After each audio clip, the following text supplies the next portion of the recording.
Hey guys, welcome to Vintage Genetics. It is all about classic bodybuilding here, and it is also about classic working techniques regarding bodybuilding. And that is, for example, cutting, which is what this video is all about. So I'm gonna talk to you about how to cut the most optimal way, in my opinion. So that means losing body fat while sacrificing no muscle mass. That's what cutting is all about. You don't want to cut your body weight, you want to cut the body fat and not lean body mass. Only fat so that your muscles stay intact and you will actually look bigger the less you start to weigh. That is the illusion of bodybuilding.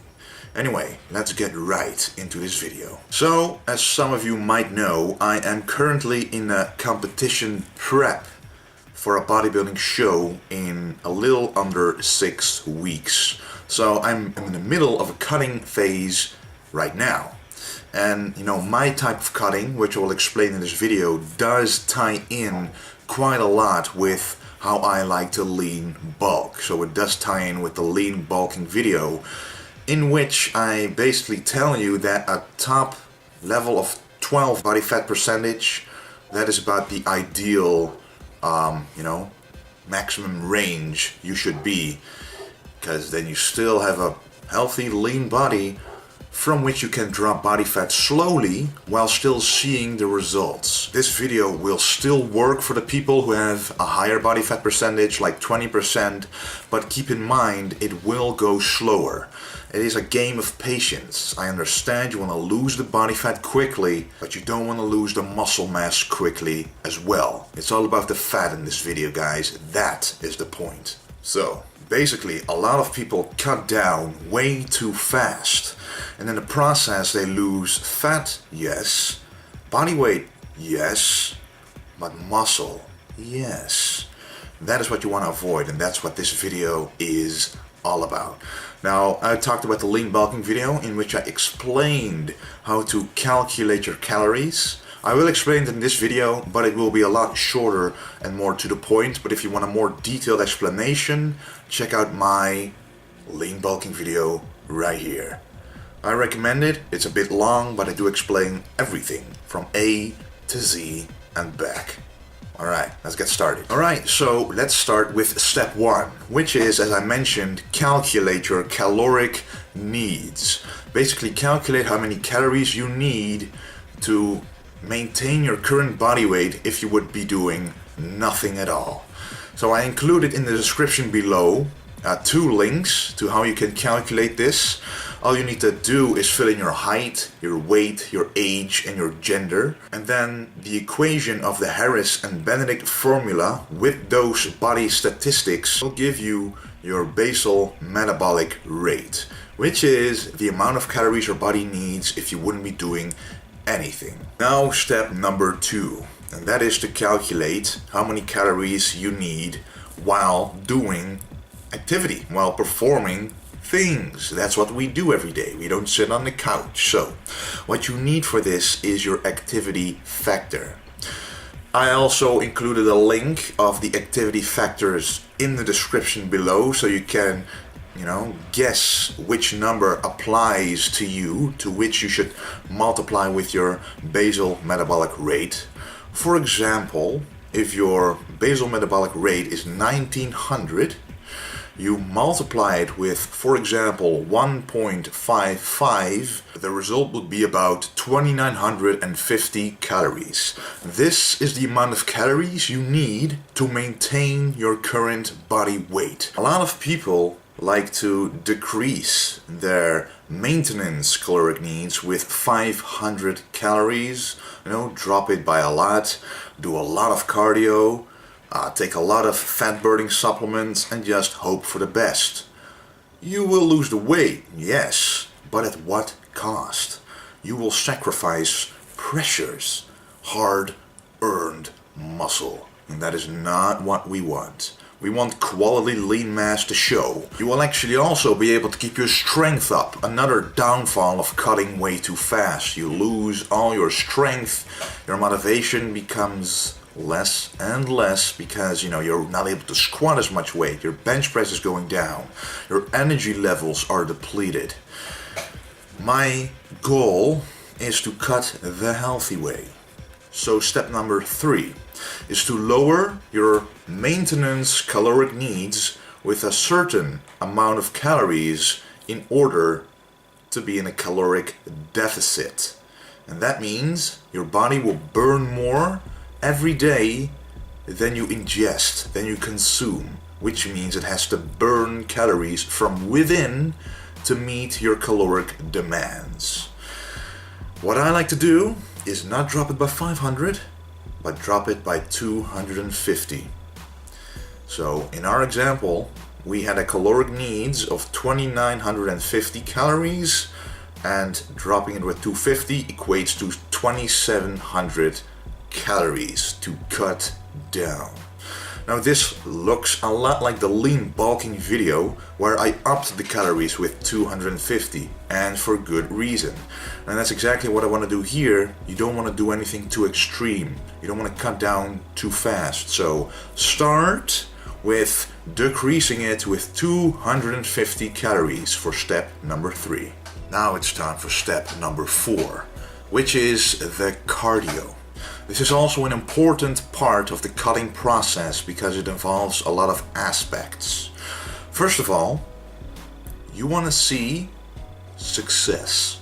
And success of a cutting phase is losing consistent weight over a certain period of time. So every time, for example, every Sunday morning you get out of bed, you weigh yourself and you see the number drop by a certain number. And that's what you want, consistent results with cutting. Now, the problem is, in reality, this doesn't happen. Why? People put all their resources at day 1. And guess what? The body adapts. Oh yes, it does.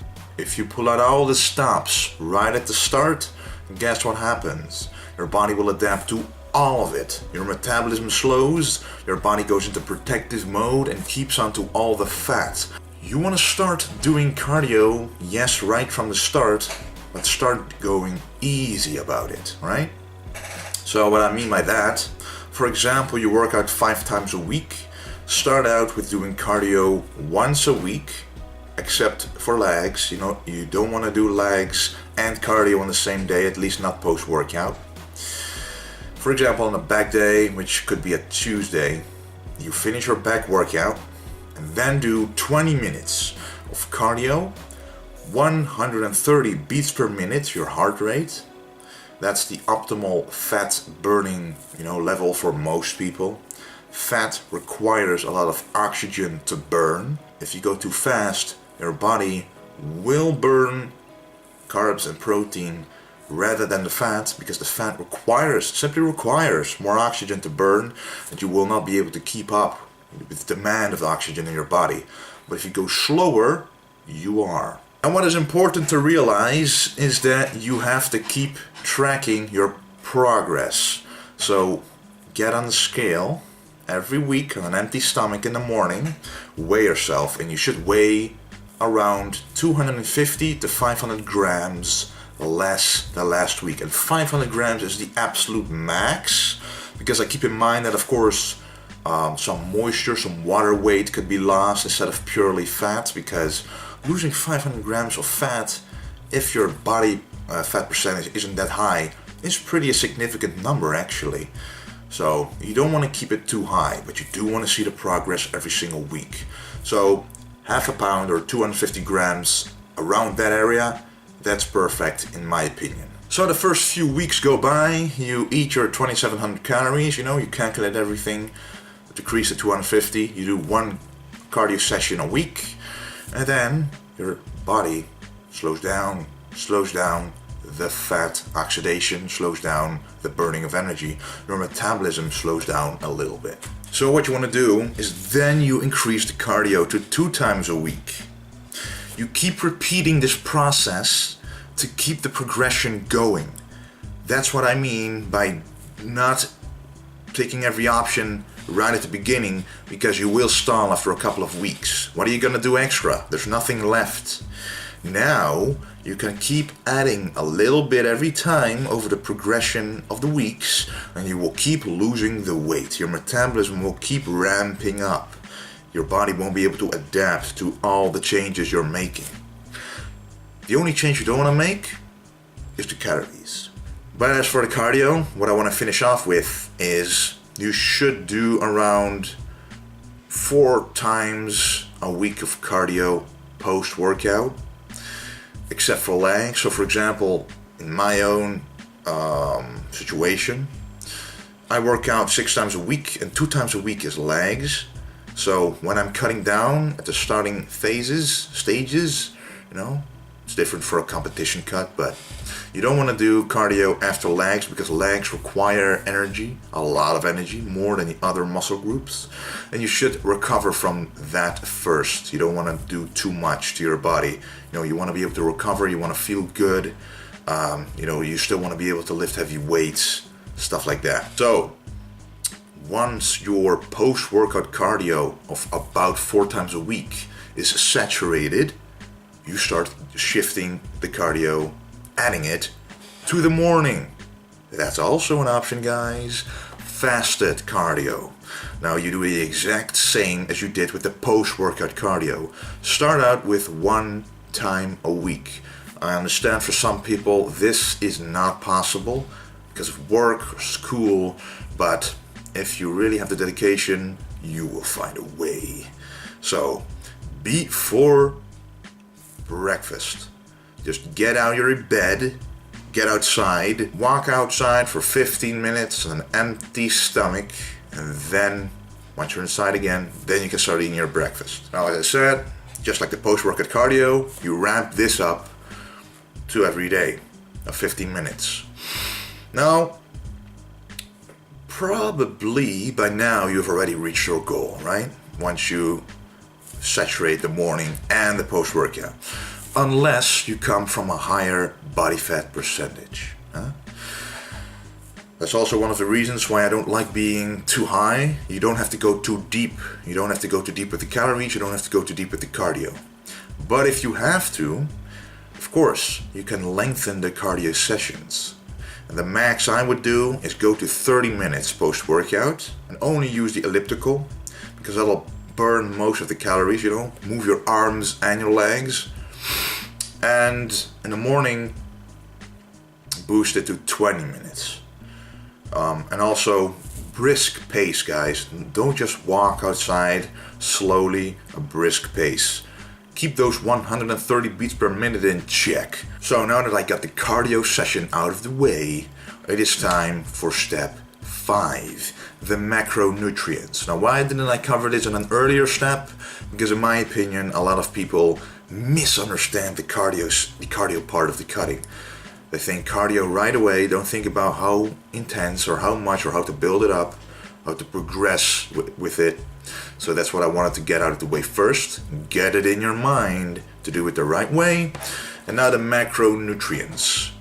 Calculate these. I also explained in the lean bulking video. So I suggest you watch that if you want a more detailed explanation. Now, how to calculate your macros. First of all, we start with the protein. Now there's an easy formula for this. Either 1 to 1.1 times the pounds of your body weight, that is the amount of grams of protein you need, or 2 or 2.2 times the kilos of your body weight, and that's the grams of protein you need.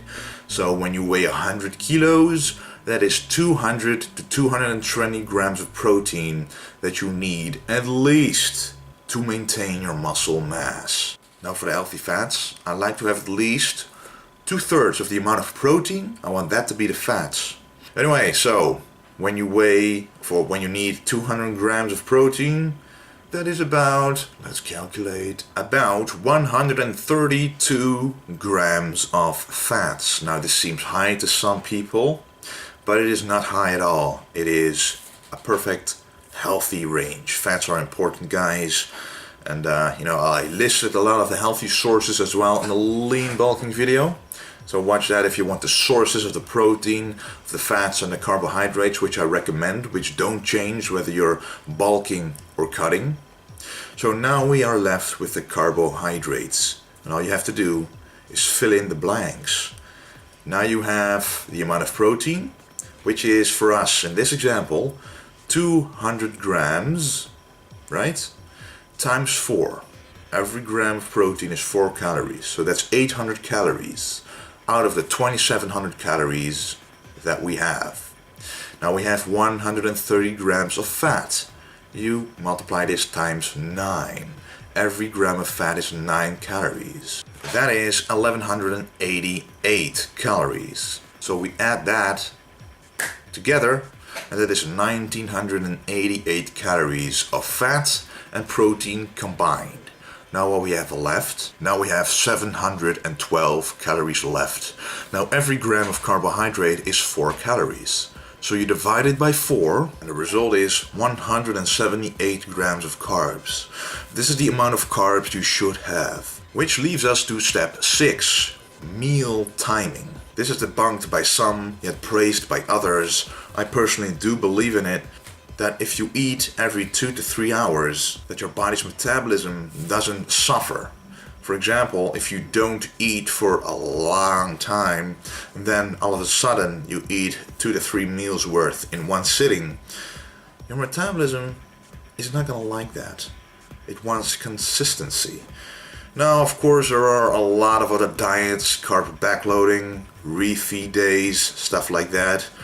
Yes, that'll work for some people, but for the average Joe or the average bodybuilder, you should start with a regular diet. And if it truly doesn't work for you, if you don't like the results, then try those other diets. But keep in mind, this has always worked for me. So, now it's time for the last step. Step number 7. Now, if you did all the previous steps right, you probably do not need this step unless you want to cut down even deeper. Unless you want it to go a little easier, feel a little better, just a little boost to your cutting phase. And that is supplements. There are a couple of fat burning supplements which I recommend, and the easiest one to start with is caffeine. Taking a few cups of coffee a day will already aid in burning more fat, ramping up your metabolism. So that is good enough. But I personally like to take caffeine capsules. So I take about 1 or 2, depending on how I feel in the morning, of 100 milligrams of caffeine each. And then before workout again. So you've got basically 2 periods of high caffeine. You don't want to take it before bed unless you can take it, but I personally cannot really sleep when I do. And the second supplement is basically what uses caffeine first, but also a lot of herbs and other stimulants to create this thermogenic effect in your body, which means the burning of more calories because of the effect of the substance itself. Now, one example I have here is Turbo Ripper. The name says it rips you up in turbo. Well, I don't know. But it says right here, high doses of sustained release caffeine. Now that is an important note, that when you take this caffeine, it'll release over time. That's why I don't take a lot of caffeine with the capsules. Some people take 400 to 600, I take 200 at max. But if you take this, it has about 80 milligrams of caffeine per serving. So if you take it in the morning, it'll slowly taper off into the day. You don't really notice a lot of it. It has acetyl L-carnitine, green tea, synephrine, and a lot more. Now basically what this all does, and it also actually has cayenne pepper extract. Now what I recommend to do with your food is, for example, add black pepper, cayenne pepper, chili flakes, stuff like that, to really boost the thermogenic effect in your body, to really boost the metabolism. It is a small effect, just like these supplements. It is almost a negligible effect, unless you're looking for the best possible look and for the best possible result. Then every little help combined will give you great results. Now another fat burner, this is called Water Cut, and the difference between this one and Water Cut is that this takes care of the subcutaneous water, so the water under your skin. So even if you're cut down, you might still look a little watery, you know, you still might not be able to see all the striations you wish. This usually is the cause of too many carbohydrates still, but if you follow this plan, that shouldn't happen. But if it does happen, using Water Cut will also burn fat using the thermogenic effect, but also extracting excess water by using artichoke extract, green tea extract, parsley extract, juniper berry extract, all natural ingredients that are in this. So it's not something that you put a chemical in your body and something happens. No, it is simply the combination of various different herbs, plants, spices to really boost up, give your body the best possible scenario to working to lose the fat and the water. Now, those were the 7 steps to cut down your body fat. I hope I was a little clear. I hope it didn't take too long. It probably took a lot longer than I intended. But you know, I always want to explain it the best way that I can without leaving anything out, so that you guys understand where I'm coming from. That I'm not just saying it out of the blue, but I'm saying it from experience, research, and you know, my education also has a lot to do with it, you know, the validation of what I say.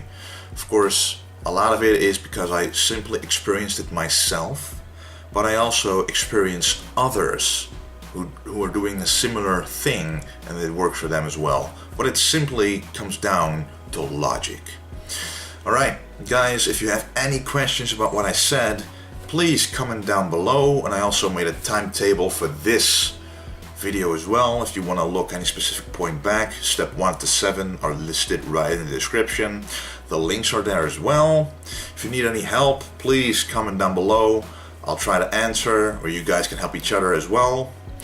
And if you still are, you know, doubting if you're doing it right, I'm also always available at wesleyvissers@hotmail.com to help you with a personalized nutrition plan and or workout plan. Now, we do charge a small fee for this. I cannot do it for free. Some people think that I offer this. No, I wish I could, but it's not possible because I want to make it personalized, specific to work for your needs and not just some general plan. So it's a one-time thing. It'll help you. I'm always available for questions. Hope you enjoyed this video. Thank you for watching, and don't forget to stay goal done. Don't forget it. There. And then what we have here is about 100 grams of broccoli, as you can see here, on a very slow heat. This was frozen beforehand, so I have the ActiFry on for about 30 minutes. So if you put this on low heat, fat, so that your muscles stay intact and you will actually look bigger the less you start to weigh. That is the illusion of bodybuilding. Anyway, let's get right into this video. So, as some of you might know, I am currently in a competition prep for a bodybuilding show in a little under 6 weeks. So I'm in the middle of a cutting phase right now. And you know, my type of cutting, which I will explain in this video, does tie in quite a lot with how I like to lean bulk. So it does tie in with the lean bulking video, in which I basically tell you that a top level of 12 body fat percentage, that is about the ideal, you know.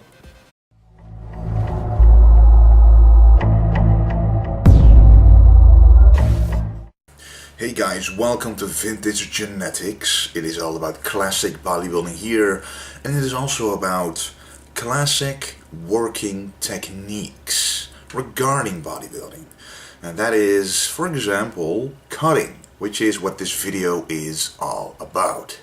So I'm going to talk to you about how to cut the most optimal way, in my opinion. So that means losing body fat while sacrificing no muscle mass. That's what cutting is all about. You don't want to cut your body weight, you want to cut the body fat and not lean body mass. Only maximum range you should be, because then you still have a healthy lean body from which you can drop body fat slowly while still seeing the results. This video will still work for the people who have a higher body fat percentage, like 20%, but keep in mind it will go slower. It is a game of patience. I understand you want to lose the body fat quickly, but you don't want to lose the muscle mass quickly as well. It's all about the fat in this video, guys. That is the point. So, basically, a lot of people cut down way too fast. And in the process, they lose fat, yes. Body weight, yes.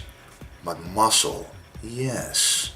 That is what you want to avoid, and that's what this video is all about.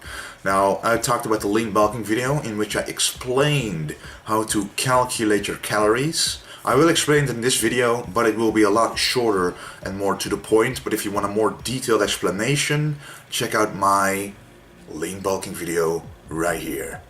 I recommend it. It's a bit long, but I do explain everything from A to Z and back.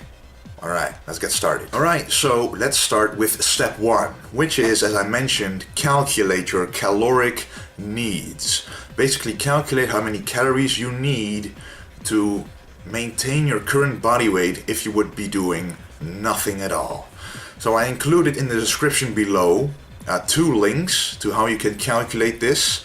All you need to do is fill in your height, your weight, your age, and your gender. And then the equation of the Harris and Benedict formula with those body statistics will give you your basal metabolic rate, which is the amount of calories your body needs if you wouldn't be doing anything. Now step number 2, and that is to calculate how many calories you need while doing activity, while performing things. That's what we do every day. We don't sit on the couch. So what you need for this is your activity factor.